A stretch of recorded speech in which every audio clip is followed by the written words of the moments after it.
foundation भने र एनजिओले आइएनजिओले चलाएको थियो पहिलो त्यो बाबा एडम्स भन्ने मान्छे यहाँ धेरैबाट आएका हामीले थाहा छ जहिले पनि मलाई यहाँ आएका दिन यहाँको दरबारको एकजनासँग बिहे गरेको रहेछ बिहे गरिसकेपछि मलाई यहाँ आएका दिन धेरैबाट कम्प्लेन गर्ने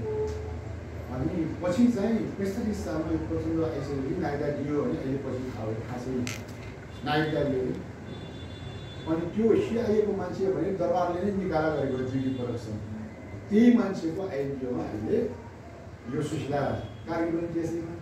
होम प्रकाश गृहमन्त्री पनि त्यसैमा जगदीश खरेल संसार मन्त्री पनि त्यसैको अर्को एकजना मान्छेको आएको छ समता फाउन्डेसन भनेर त्यो पनि विदेशी आइएनजिओ हो हिजो हामीले विदेशीहरूको हस्तक्षेप होला हामीले विदेशीहरूको अधीनमा बस्नु पर्ला भने जति चिन्ता लिएर बजाउने अहिले त के भयो एनजिओहरूको अधीनमा एनजिओ आइएनजिओले के गर्छ भने धेरै ठाउँमा उनीहरूले धेरै के गरेको छ भने जस्तो सिआइए यस्तै गुप्तचर विभागहरूले जर्जियामा पिङ्क रेभोल्युसन भनेर 2003 मा गरे 22 वर्ष अगाडि युक्रेनमा पनि अरेन्ज रेभोल्युसन भनेर उनीहरूले रङ्गीन क्रान्ति भन्छ रङको विभिन्न नाम दिएको रहेछ किर्गिस्तानमा टुलिप रेभोल्युसन भनेर गर्यो फिलिपिन्समा येलो रेभोल्युसन भनेर गर्यो अब यहाँ के हो जेनजी हुनेछ यसको पनि केही नाम भयो त्यसरी गर्दो रहेछ चालिस भित्रभित्र तयारी गर्छ अनि त्यसपछि केही दिन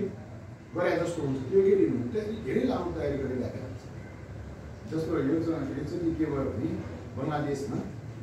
एकचोटि 1982 तिरको कुरा हो 80 त्यहाँको औषधि एकदमै राम्रो उनीहरूले आफ्नै तरिकाको औषधिहरू उत्पादन गर्न थाले अनि मल्टिनेसनल कम्पनीहरूको त्यो बहुराष्ट्रिय कम्पनीहरूको औषधि बिग्यो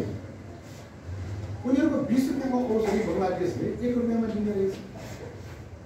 यो भएन भनेर यो अमेरिकाको फ्रान्स लगायतका मल्टिनेसनल कम्पनीका मालिकहरू बाहिर गयो के गर्ने यसलाई बन्द गराउनुपर्छ नेपालको पनि अरूको पनि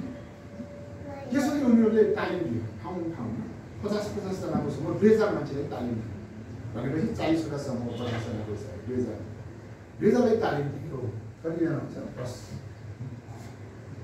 2000 भने कति समूह हुन्छ 50 जनाको हिसाब उनीहरूले तालिम दियो 40 समूह